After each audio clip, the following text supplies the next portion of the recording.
Hey guys, it's Amber from the creative team, and today I'm heat embossing with die cut tape. If you're not familiar with die cut tape, it's a really cool product and perfect for embossing.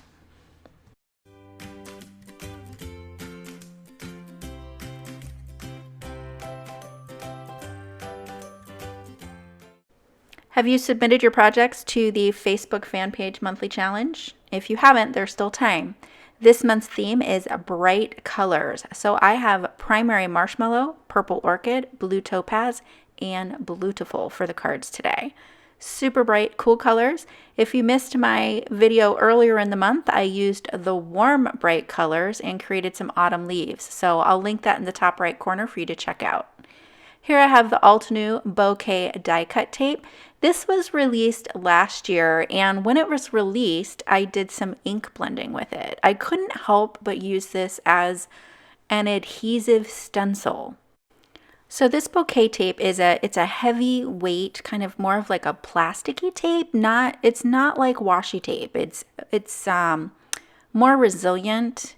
And so I'm just weeding out the areas that are cut off. If you peel the tape back on itself, like really close to the die cut tape, then the extra pieces will remain on the backing paper, but I did have to weed out just a couple of them. So I'm going to go ahead and adhere this to a piece of A2 size, 4 1/4 by 5 1/2, Neenah Classic Cross Solar Weight, and this is the 110 pound. Then I'm going to take my Wow embossing pad and just press that down over the tape. Now, next to it, I put a piece of 2-inch Post-it note tape just to mask off that part of the cardstock so that I didn't ink it up. And I'm totally over inking this. You don't need to sit here and ink it for quite so long, but because I'm going to be peeling up the tape, it's like one and done. You're not going to be able to fit this tape back on in the same place. So I wanted to make sure that I got all of the areas.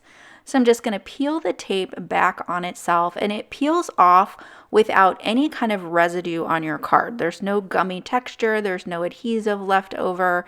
It just peels off really quite easily. This bouquet tape is more delicate than the graph tape that I use next, so if any of the pieces break apart from each other, just go ahead and peel those off, but it comes off really cleanly. So I've left the Post-it note tape there just so I have something to hold onto, and I'm going to sprinkle on all 4 of these colors. Now, so initially I was thinking I would just want like a light sprinkling of it, so you can see me kind of pour some in the cap and then sprinkle it, pinch it on with my fingers. That's not nearly enough coverage, so I kind of bag this whole idea and I just end up pouring it on directly from the container. That's also going to keep your fingers nice and clean. So you can see me getting the rest of the excess out of the cap here. That was another reason I didn't like this plan that I was doing here. It was just getting everywhere. It was a hot mess. So when I flip this over, I'm going to try and flip it like directly over so that I don't get that color covering the entire card. So here you can see I'm just going to sprinkle it directly from the container, and I'm doing large areas of it. And then again, when I flip it over, I'm going to give it a little shake so it moves around a bit, but I'm going to flip it over so it doesn't get the entire card.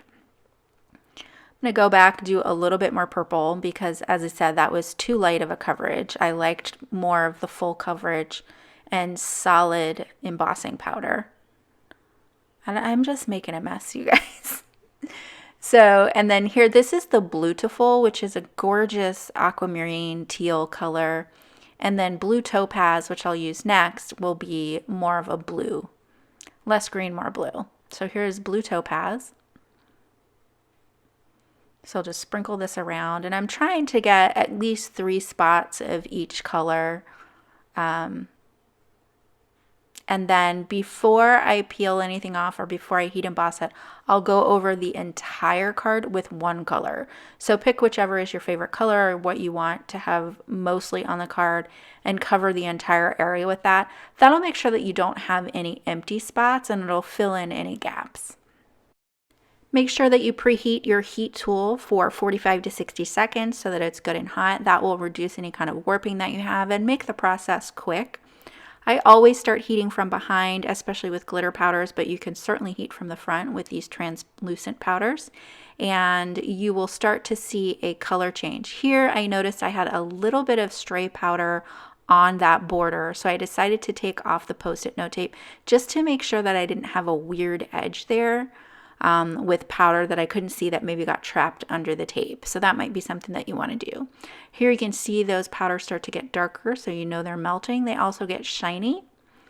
And I'm really enjoying this color combination. Totally different than my last video, which had the warm colors. I spilled some of the powder, so I'll just clean up my surface with the Tonic Nouveau Surface Sweep, which is awesome for that. And I have the Hello Hydrangea stamp set from Altenew. Now, this is a stamp set that I file with the rest of my sentiment stamp sets because I love the sentiments in this stamp set. They're so great, and I love to use them. A really graphic feel to them.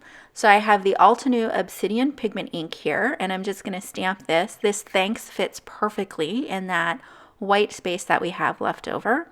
I'll go ahead and stamp this twice, although I don't know why, maybe just habit. It looks like it has perfect coverage there as far as I can tell.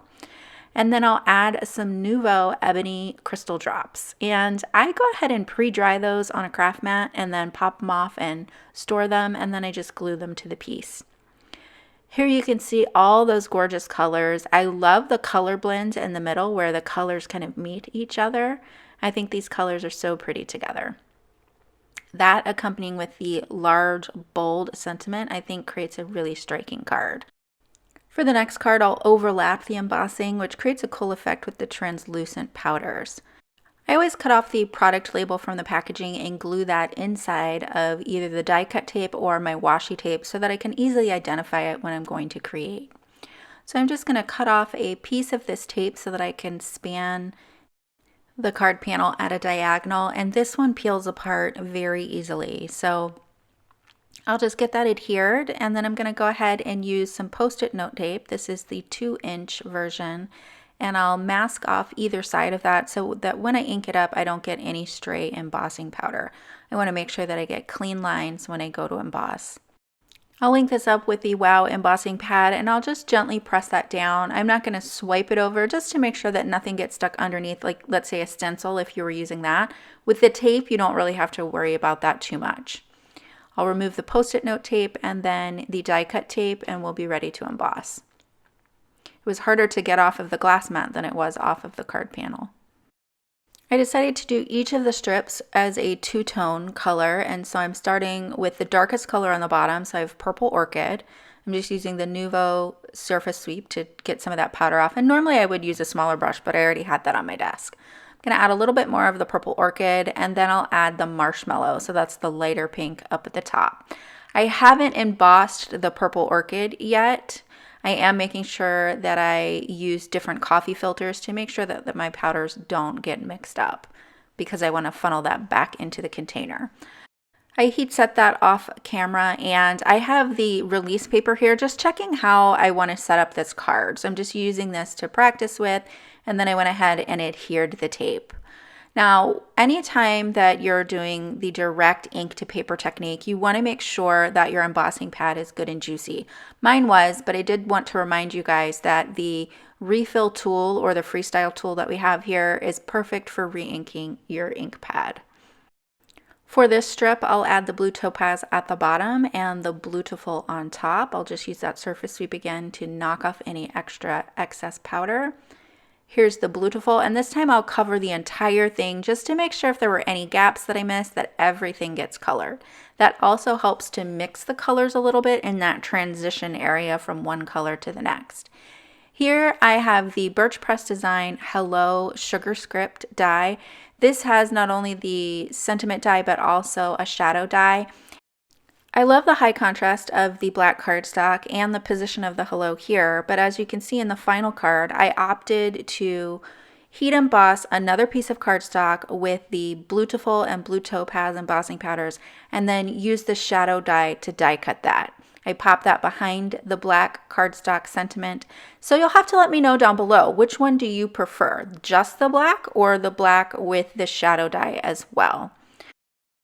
I love the overlapped effect that you get here with the primary translucent powders. It's really fun to play with the translucents and see what kind of effects you can achieve. I hope that you guys enjoyed these projects today, and definitely follow the link down below to get to the Wow Facebook fan page monthly challenge. These beautiful bright colors are all for November, so be sure to enter your projects. We'd love to see what you're making with the Wow Embossing powders. Thanks so much for joining me today, and I'll see you real soon with more inspiration.